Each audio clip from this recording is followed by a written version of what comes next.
Welcome to Pratap classes. दोस्तों, Pratap classes के YouTube channel पर आपका स्वागत है।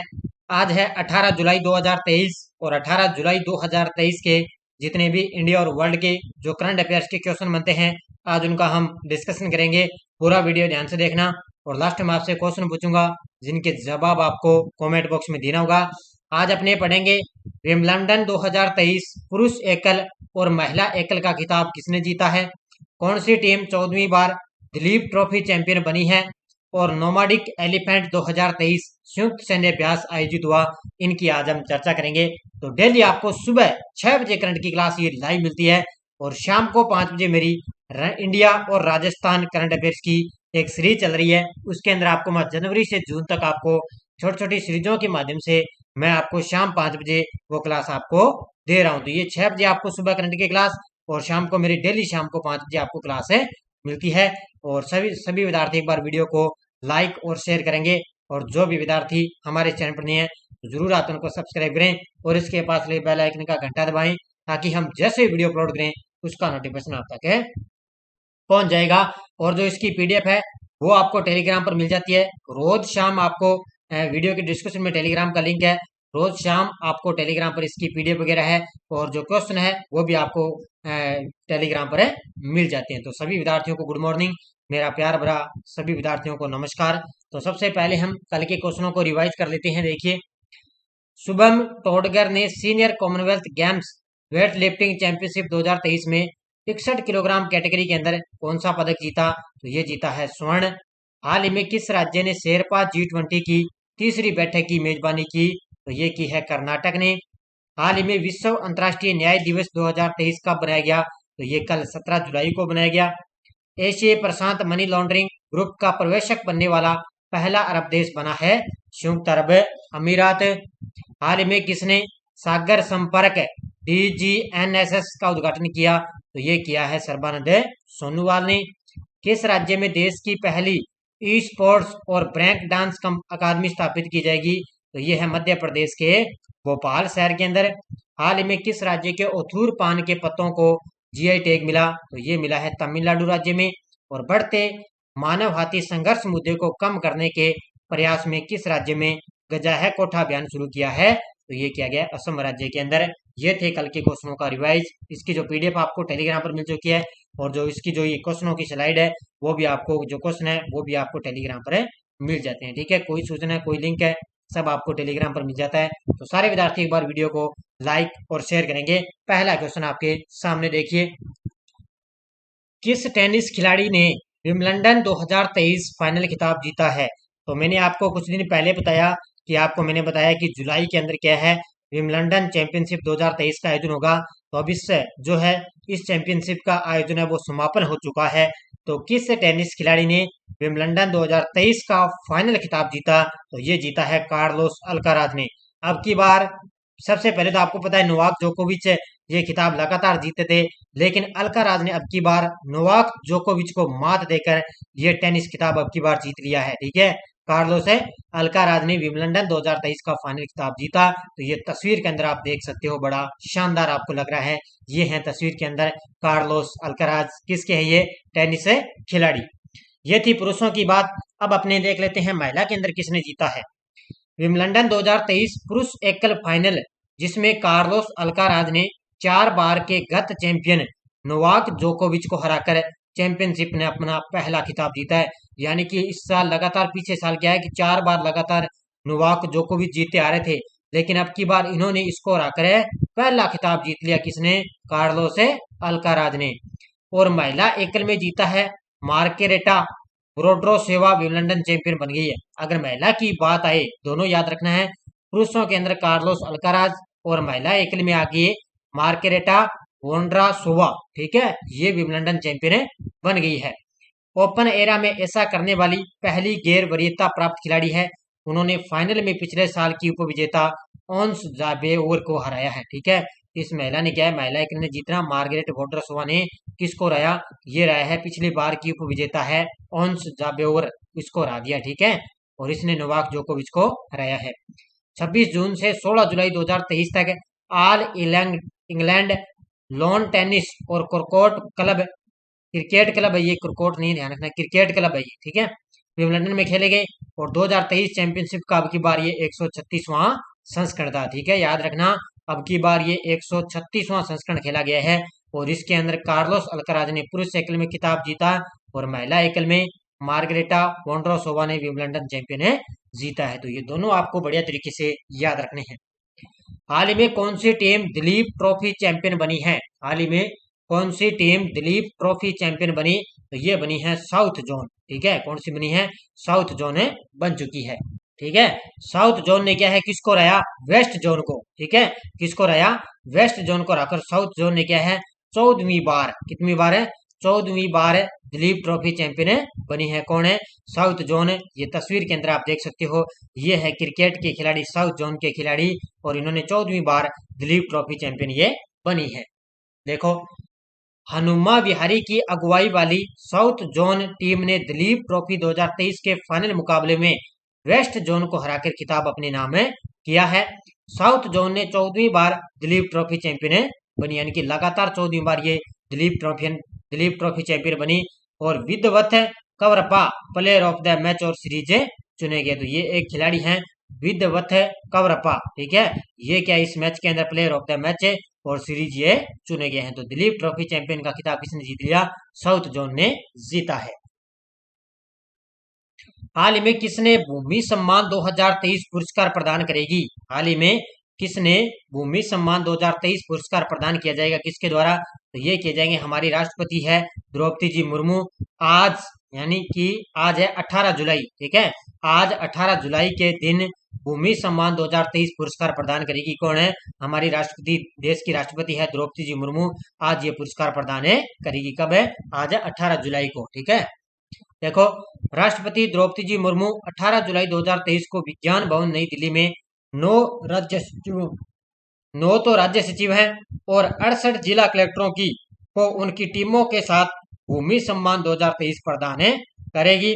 उन्होंने डिजिटल इंडिया भूमि अभिलेख आधुनिकीकरण कार्यक्रम यानी कि DILRMP शासन का मूल के मुख्य घटकों के लिए संपूर्णता प्राप्त करने में उत्कृष्ट प्रदर्शन किया है। इसका मतलब यह है कि उन्होंने भूमि से संबंधित किया है, जो उन्होंने अभिलेख है, जो आधुनिक कार्यक्रम चलाया, उसके लिए उन्होंने बड़ा अच्छा प्रदर्शन किया है। तो इसलिए उन्होंने किया है 9 राज्य सचिवों और 68 जिला कलेक्टरों को उनकी टीमों के साथ उनको भूमि सम्मान आज ये 2023 के अंदर प्रदान करेगी हमारी देश की राष्ट्रपति द्रौपदी जी मुर्मू।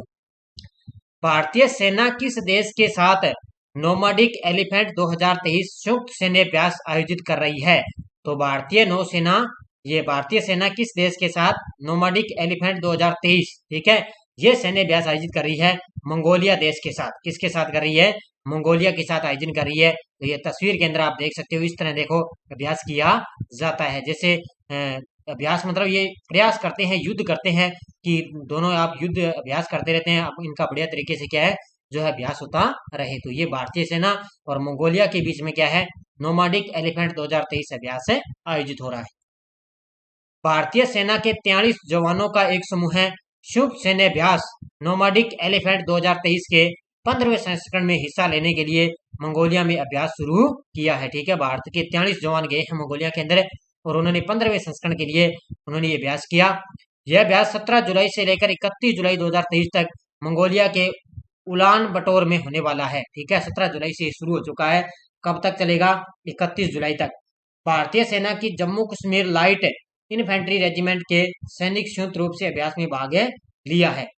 यानी कि भारतीय सेना की तरफ से किसने भाग लिया? जम्मू कश्मीर के एक लाइट इन्फेंट्री रेजिमेंट है, वहां के सैनिकों ने इसके अंदर अभ्यास के अंदर भाग लिया है। तो ये याद रखना किन के बीच हुआ है? भारत और मंगोलिया के बीच में 17 से 31 जुलाई। कौन सा? Nomadic elephant 2023। चीन, रूस और ईरान द्वारा सुरक्षा बांड 2023 नामक संयुक्त नौसैनिक अभ्यास किस खाड़ी में शुरू हुआ है? तो चीन, रूस और ईरान द्वारा सुरक्षा बांड 2023 नामक जो संयुक्त सैन्य अभ्यास किस खाड़ी में हुआ? तो ये हुआ है ओमान की खाड़ी के अंदर, ठीक है। कहां पर हुआ है? ओमान की खाड़ी। ये देखो तस्वीर के अंदर है। तो ये यहाँ पर एक तरफ चीन है, एक तरफ रूस है और एक तरफ इसमें ईरान है। ये हुआ, तो तीनों देशों ने मिलकर सुरक्षा बांड 2023 नामक संयुक्त सैनिक अभ्यास कहां पर किया? ओमान की खाड़ी के अंदर, ठीक है, याद रखना। अब देखो मुख्य तथ्य ओमान की खाड़ी में चीन, रूस और ईरान द्वारा सुरक्षा बांध 2023 नामक एक संयुक्त नौसैनिक अभ्यास शुरू किया गया है। 5 दिनों तक चलने वाले इस अभ्यास का उद्देश्य है महत्वपूर्ण समुद्री मार्गों की सुरक्षा करना। और सुरक्षा बांध 2023 अभ्यास का वर्तमान में जो संस्करण है वो 30 का संस्करण अब की बार है हो रहा है। तो ये तीसरा संस्करण अब की बार है और किसके बीच है? चीन, रूस और ईरान। तो ये तीनों देशों का ये संयुक्त अभ्यास है। कौन सा? सुरक्षा बांध 2023। ठीक है। अमृत भारत स्टेशन योजना के तहत दक्षिण रेलवे द्वारा विकास के लिए कितने स्टेशनों की पहचान की गई है? तो अमृत भारत स्टेशन योजना है ये। ठीक है। कौन सी? अमृत भारत स्टेशन योजना, जिसकी शुरुआत हुई थी दिसंबर 2022 के अंदर। ठीक है। कब शुरुआत हुई? दिसंबर 2022 के अंदर इसकी शुरुआत हुई। तो इसके तहत दक्षिणी रेलवे द्वारा विकास के लिए कितने स्टेशनों की पहचान की गई? ये की गई 90। ठीक है। कितने स्टेशनों की? 90 स्टेशनों की पहचान है की गई है। अब इसका मतलब ये होता है, ये तस्वीर के अंदर आप बढ़िया तरीके से देखो कि जो रेलवे स्टेशन है ना, जो इसके तहत जो पहचान की गई 90 स्टेशन है, उसके लिए क्या है? अभी स्टेशनों पर प्लेटफॉर्म बने होते हैं ना, वहां पर क्या अच्छी तरह साफ सफाई, वहां पर नियम बनाए जाए, कोई भी किसी तरह का कचरा जो है प्रदूषण नहीं फैलाएगा। ठीक है। तो 90 स्टेशन कोई कचरा कूड़ा करकट है तो यहाँ पर नहीं फैलाएगा। पूरी सिक्योरिटी के साथ 90 स्टेशनों की यहाँ पर पहचान है कि यानी कि बड़ा साफ सुथरा लगना होना चाहिए। ठीक है। इसके तहत अब देखो, दक्षिण रेलवे ने अमृत भारत स्टेशन योजना ABSS के तहत विकास के लिए 90 स्टेशनों की पहचान करके रेलवे स्टेशनों पर सुविधाएं बढ़ाने की दिशा में एक महत्वपूर्ण कदम है उठाया है। यानी कि रेलवे स्टेशनों पर क्या है? सुविधाएं बढ़ाने की दिशा में एक महत्वपूर्ण कदम उठाया। इस योजना का लक्ष्य है इन स्टेशनों के लिए मास्टर प्लान तैयार करना और उन्हें चरणबद्ध तरीके से लागू करना। मास्टर प्लान का मतलब यानी कि बढ़िया तरीके से इनको देखते रहना। ठीक है। पूरा मतलब जो व्यक्ति होते हैं ना, वहां पर पूरा उनको देखें भी कौन वहां पर क्या कर रहा है, कुछ सफाई साफ सफाई है या नहीं, पूरा देखना वहां पर। ठीक है। और दिसंबर 2022 में अमृत भारत स्टेशन योजना की इसकी शुरुआत हुई थी। ये चीजें आपको याद रखनी है। 90 स्टेशनों की इसके अंदर पहचान की गई है। भारतीय कृषि अनुसंधान परिषद ने 16 जुलाई को अपना कौन सा स्थापना दिवस मनाया है? भारतीय कृषि अनुसंधान परिषद ने 16 जुलाई को अपना कौन सा स्थापना दिवस मनाया? तो ये बनाया है 95वां। ठीक है। ऑप्शन नंबर सी कौन सा बनाया है? 95वां। देखो, भारतीय कृषि अनुसंधान परिषद ICAR ने राष्ट्रीय कृषि विज्ञान परिसर पूसा नई दिल्ली में अपना 95वां स्थापना दिवस बनाया है। वर्तमान में भारतीय कृषि अनुसंधान परिषद के निदेशक कौन है? हिमांशु पाठक है। और इसकी स्थापना कब हुई थी? 16 जुलाई 1929 को इसकी स्थापना हुई थी। और अब की बार 16 जुलाई को उनका 95वां स्थापना दिवस मनाया गया। और वर्तमान में अपने भारत के कृषि मंत्री कौन है? नरेंद्र सिंह तोमर। कौन है? नरेंद्र सिंह है तोमर। ठीक है। वर्तमान में हमारे कृषि मंत्री हैं। ठीक है। केंद्रीय कृषि मंत्री। कौन सा देश आसियान के मैत्री और सहयोग की संधि में शामिल होने वाला 51वां देश बन चुका है? कौन सा देश है आसियान के मैत्री और सहयोग की संधि में शामिल होने वाला 51वां देश बन गया? तो वो बना है सऊदी अरब। कौन सा बना है? सऊदी अरब बन चुका है। देखो, जकार्ता, इंडोनेशिया जकार्ता में 56वीं एशियन विदेश मंत्रियों की बैठक में सऊदी अरब आधिकारिक तौर पर मैत्री और सहयोग की संधि में शामिल होने वाला 51वां सदस्य देश बन चुका है। तो ये याद रखना, TAC का मतलब मैत्री और सहयोग की संधि में शामिल होने वाला 51वां देश बन गया। परिग्रहण हस्ताक्षर समारोह 16 जुलाई को हुआ और एशियन की ओर से इंडोनेशियाई विदेश मंत्री हैं रेटनो मासुर्दी ने संधि में शामिल होने के लिए सऊदी अरब की सराहना की है। यानी कि सऊदी अरब इसके शामिल हुआ है। तो सऊदी अरब को क्या है? इसको बधाइयां दी है, बहुत बहुत है बधाई उनको दी है कि इसके अंदर भी 51वां देश शामिल हो चुका है। हाल ही में किसने एग्री इंफ्रा फंड के तहत बैंकों के लिए भारत नामक एक नया अभियान शुरू किया है? हाल ही में किसने एग्री इंफ्रा फंड के तहत बैंकों के लिए भारत नामक एक नया अभियान शुरू किया? तो ये किया है मनोज आहूजा ने। ऑप्शन नंबर 1 किसने किया है? मनोज आहूजा। ये हैं कृषि के सचिव। ठीक है। ये एक सचिव हैं, कृषि के सचिव हैं मनोज आहूजा। और इन्होंने एग्री इंफ्रा फंड के तहत बैंकों के लिए भारत नामक एक नया अभियान शुरू किया है। देखो, कृषि और किसान कल्याण मंत्रालय के कृषि सचिव हैं मनोज आहूजा ने भारत का मतलब banks heralding accelerated rural and agriculture transformation नाम से एग्री इंफ्रा फंड के तहत बैंकों के लिए एक नया अभियान शुरू किया है। यह अभियान 7200 करोड़ रुपए जुटाने के लक्ष्य के साथ 15 जुलाई से ये शुरू हुआ है और 15 अगस्त तक 2023 तक 1 महीने तक चलेगा। 15 जुलाई से शुरू होकर 15 अगस्त तक चलेगा, यानी कि 1 महीने तक ये अभियान है चलेगा। किसके द्वारा चलाया गया? मनोज आहूजा के द्वारा भारत अभियान चलाया गया।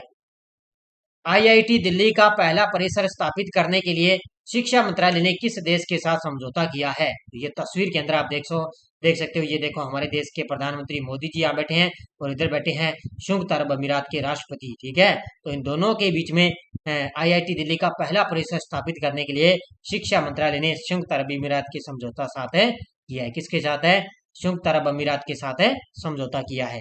ठीक है, तो ये हमारे जो है ना आपके शिक्षा विभाग के मंत्री तो ये हैं, और इधर हमारे देश के प्रधानमंत्री मोदी जी बैठे, तो ये देखो दोनों के बीच में समझौता हुआ है। अबू धाबी में पहला आईआईटी दिल्ली परिसर स्थापित करने के लिए शिक्षा मंत्रालय और अबू धाबी शिक्षा और ज्ञान विभाग और भारतीय प्रौद्योगिकी संस्थान दिल्ली के बीच एक समझौता हुआ है। आईआईटी दिल्ली अबू धाबी परिसर 2024 में शैक्षणिक कार्यक्रम शुरू करने के लिए निर्धारित है, यानी कि आईआईटी दिल्ली अबू धाबी के अंदर स्थापित हुआ है। वहां पर क्या है, 2024 में क्या है, शैक्षणिक कार्यक्रम वहां पर शुरू किया जाएगा, इसलिए दोनों के बीच में समझौता हुआ है। किसके बीच है? भारत और संयुक्त अरब अमीरात के बीच में। पीडीएफ आपको टेलीग्राम पर मिल जाती है। वीडियो के डिस्क्रिप्शन में टेलीग्राम का लिंक है, वहां जाकर आप पीडीएफ वगैरह डाउनलोड कर सकते हो। टेलीग्राम पे आप प्रताप क्लासेस सर्च करोगे तो हमारे टेलीग्राम ग्रुप को आप ज्वाइन कर सकते हो। और हमारे प्रताप क्लासेज ऐप के अंदर पूरे साल की टेस्ट सीरीज चल रही है। इसके अंदर वैसे तो आपको कल संडे की जो वीकली क्लास उसकी टेस्ट सीरीज मिली थी, लेकिन कल आप किसी कारणवश टाइम नहीं मिल पाया, तो इसलिए आज आपको इसके अंदर टेस्ट सीरीज आपको मिल जाएगी। और पूरे फैक्ट के साथ भी आपको पीडीएफ भी आपको यहाँ पे फ्री मिल रही है, तो ये भी आप पूरे साल वाली भी ज्वाइन कर सकते हो। सूचना सहायक की टेस्ट सीरीज चल रही है कंटिन्यू। इसमें मैंने बहुत कुछ आपको टेस्ट वगैरह है राजस्थान और इंडिया का बहुत कुछ मैंने उपलब्ध करवा दिया, और हो सकता है, मुझे तो लगता नहीं 20 से बाहर आपका क्वेश्चन जाएगा। ठीक है, तो ये सूचना सहायक की भी आप तैयारी का बढ़िया तरीके से कर रहे हो। जब इसका एग्जाम नजदीक आएगा ना सूचना सहायक का, तब मैं आपके लिए अलग से राजस्थान और इंडिया दोनों के ही पुरस्कार, खेल, वर्तमान में कौन क्या, बढ़िया तरीके से एक एक टेस्ट सीरीज बढ़िया तरीके से मैं दे दूंगा, ताकि आपका पीछे का वो सारा मटेरियल एकदम क्लियर है हो जाएगा। ठीक है, तो ये आप जरूर ज्वाइन करें। और RSSM भी कंप्यूटर के लिए भी चल रही है, इसका अभी लगभग एग्जाम है अक्टूबर मंथ में, उसके भी धीरे धीरे आपको पूरा यहाँ पे टेस्ट सीरीज आपको मिलती जाएगी, ये भी आप जरूर है ज्वाइन कर सकते हो। और BSTC के लिए भी चल रही है 99 रुपए के अंदर, इसमें लगभग 9 टेस्ट इसके अंदर भी डाले जा चुके हैं, तो ये भी आप जरूर ज्वाइन करें बड़े शानदार तरीके से। और लगातार मेरे साथ विद्यार्थी सुबह मेरी करंट के क्लास के साथ लगातार बने हुए हैं, जैसे झालावाड़ से जय कामखेड़ा बालाजी हैं, सरोज एचरा है, कविता मेघवाल है, भगवान लाल है, नीतू भाटी, सिमी कुशवाहा है। ठीक है, तो ये लगातार मेरे साथ बने हुए हैं बड़े शानदार तरीके से। और ये मेरी क्लास के साथ कंटिन्यू मैं सारे विद्यार्थियों के लाइव कमेंट भी देखता हूँ कि ये सारे विद्यार्थी मेरे साथ सुबह इस करंट के साथ लगातार कंटिन्यू ये बने रहते हैं। ठीक है, तो इस तरह निरंतर आप पढ़ते रहिए, आपका करंट और राजस्थान करंट इतना मजबूती से तैयार हो जाएगा। क्योंकि आजकल मान के चलो, राजस्थान करंट या इंडिया करंट कोई भी एग्जाम हो, लगभग करंट के क्वेश्चन अगर दोनों की मिला के ना, लगभग 15 क्वेश्चन आपको एग्जाम के अंदर देखने को मिलेंगे। और 15 क्वेश्चन तो आपको पता है हमारे लिए बहुत ही शानदार है। हमारे लिए तो एग्जाम के अंदर एक एक क्वेश्चन भी हमारे लिए बहुत ही जरूरी होता है, क्योंकि एक क्वेश्चन हमारा गलत हो गया ना, हम बहुत से विद्यार्थियों से पीछे चले जाते हैं। अगर एक क्वेश्चन हमारा सही हो गया तो बहुत से विद्यार्थी से हम आगे चले जाते हैं, इसलिए हमारा करंट बहुत जरूरी है। आजकल आपको पता है जीके, चाहे इंडिया जीके हो चाहे राजस्थान जीके हो, प्लस में करंट। ठीक है, ये अगर कोई भी विद्यार्थी के दोनों पास मजबूत हैं, तैयार हैं, उसका बेड़ा पार एग्जाम के अंदर है। ठीक है, तो ये दोनों आप बढ़िया तरीके से मजबूती से तैयार करें। पिछले वीडियो क्वेश्चन क्या था? नागरिक उड्डयन महानिदेशालय द्वारा किस राज्य को अपना पहला उड़ान प्रशिक्षण स्कूल मिला? तो ये मिला है तमिलनाडु को पहला, और भारत को मिला है 36वां। ठीक है, कौन सा मिला है? भारत को 36वां। बहुत सारे विद्यार्थियों ने शानदार तरीके से जवाब दिए, उन सभी को हार्दिक शुभकामनाएं। अब देखो question for you, PM Modi को किस देश का सर्वोच्च सम्मान grand cross of the legion of honour मिला? फ्रांस, मिस्र, जापान, पापुआ न्यू गिनी। इसका जवाब आपको कमेंट बॉक्स में देना है। तो जाते सारे विद्यार्थी वीडियो को लाइक शेयर करते रहना, लगातार आपको मेरी कंटिन्यू क्लास आपको मिलती रहेगी। बस आप निरंतर पढ़ते रहिए और अपनी तैयारी को मजबूत आप करते रहिए। धन्यवाद। जय हिंद, जय भारत।